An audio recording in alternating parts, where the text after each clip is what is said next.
Hello and welcome to Pixel Parenting. I'm your host, Patricia Kangas, and today we're kicking off a special two-part series on a hot topic. When and how should I introduce video games to my kids? In part 1, we'll explore when is the right time to introduce video games, covering age guidelines, developmental milestones, and the alternative activities that nurture creativity and learning. Then, in part 2, we'll dive into how to introduce and manage video games at home, including setting rules, opening communication, and creating schedules. And also we'll talk about understanding the science behind gaming, such as the role of dopamine. So, whether you're a seasoned gamer yourself like me, or just trying to navigate this digital world for your children, this episode is full of insights, recommendations, and practical tools to help you make informed decisions. Before we get started, let me share a little bit about where I come from. So back in college, I was totally hooked on World of Warcraft. And yeah, I'll admit it, I got a bit addicted for a while. It was a fun ride, and it definitely showed me just how fascinating games can be. Fast forward to now, I'm still a gamer at heart. I don't have that much time. And from time to time, after the kids are asleep, my husband and I love playing some role-playing games. Our last adventure was in Baldur's Gate 3, and we've already finished one campaign and have another one going on. Before I dive in, I also want to clarify that any mention of video game titles or companies is purely non-commercial. I'm not affiliated with these companies. It's just my personal experience and recommendations as a gamer and as a parent. Now, let's jump right into part 1. So let's start with the big question. When is the right time to introduce video games? The American Academy of Pediatrics and European medical bodies give us some solid guidelines. For kids under 18 months in the US and under 2 years old in Europe, they recommend avoiding screens altogether, including video games. If parents want to introduce digital media around 18 to 24 months, it should be very, very limited and always together with an adult. The AAP, the American Academy of Pediatrics, says that we need to make sure that it's high quality and always co-view or co-play. No handling of the iPad for solo play. For example, a parent might sit with a 2-year-old occasionally and play an educational game or app, like a simple shape or an alphabet game, for a few minutes. The content, as I said, must be high quality and age appropriate. Like, think of digital storybooks or interactive songs. It is important to note that at this age, non-screen play is far more beneficial for children. And experts emphasize that supervised co-playing is critical at this age. Toddlers learn better when an adult helps them understand what's happening on the screen and helps them relate it to the real world. In the preschool years, so that's around 2 to 5 years old, small amount of gaming can be introduced, focusing on educational and simple interactive games.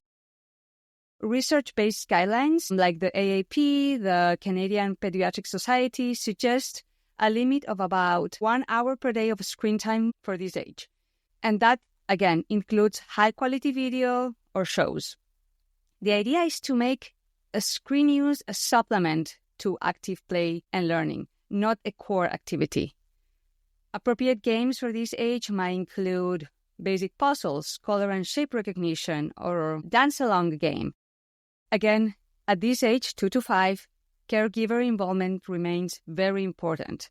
Playing together or talking about the game increases the value of the game and helps the child understand what they're doing.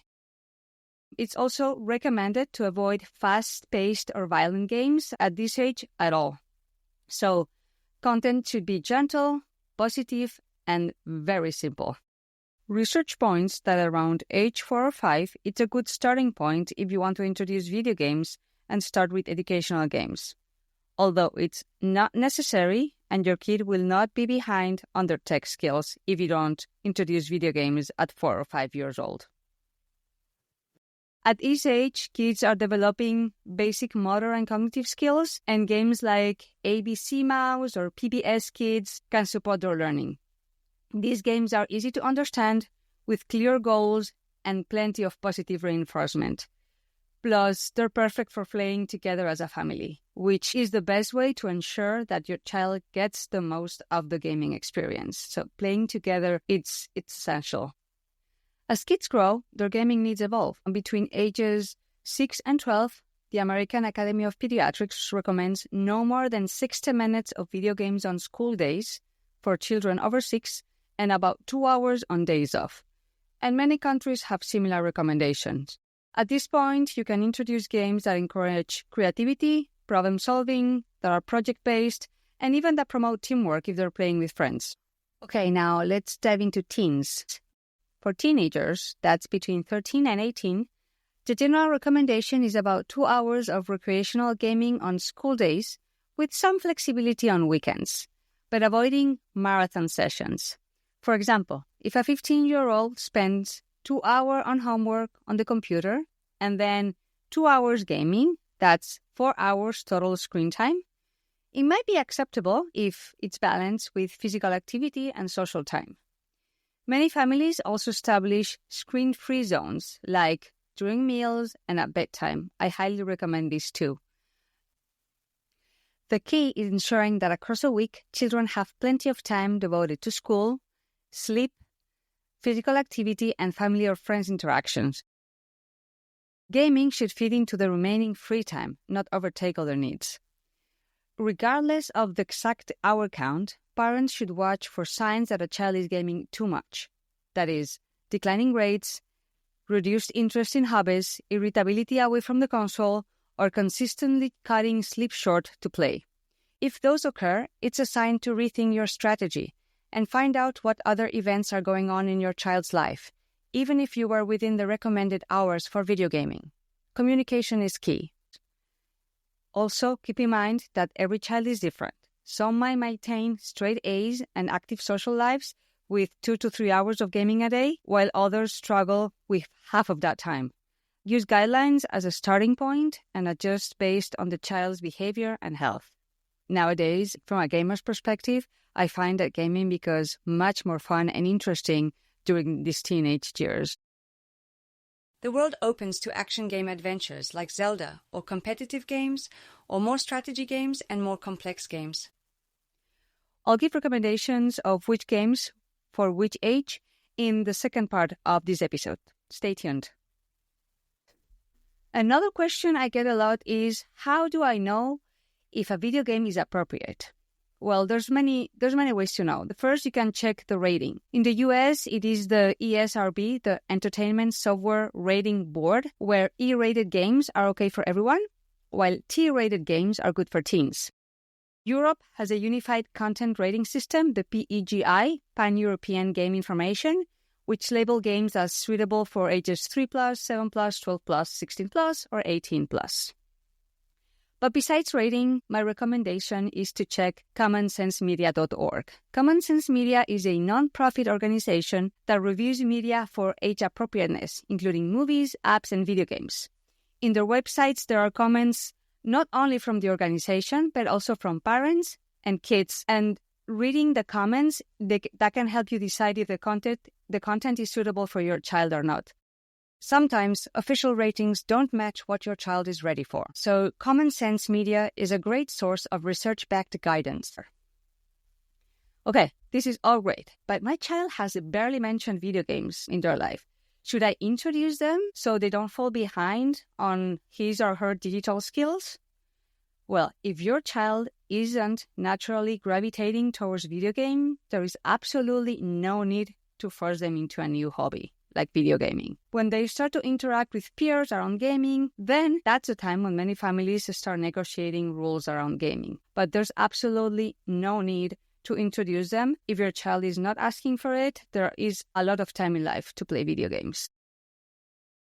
And also research tells us that there isn't a one-size-fits-all answer. In fact, many experts agree that if a child isn't interested, there's no pressing need to force video games into their routine. Studies also show that while well-designed video games can improve cognitive skills like working memory and problem solving, and even foster creativity and social connection, these benefits are mostly pronounced when children play out of free will. Forcing gaming onto a child who's perfectly happy with other activities might actually create unnecessary conflict. In essence, if your child is engaged with sports, arts, or simply interactive play with family and friends, they're doing fine. Video games are just one of many digital tools available to build digital literacy. Remember, it's not so much about the screen time itself. It's about what they could be doing instead and the what. What are they playing to? What are they learning when they're playing video games? Are they socializing with friends? Are you having a family bonding time when playing video games, etc.? And that brings us to the end of part 1. Today, we explored the best time to introduce video games to your kids, starting with very limited co-play sessions for toddlers and preschoolers, and gradually allowing more screen time as they grow older.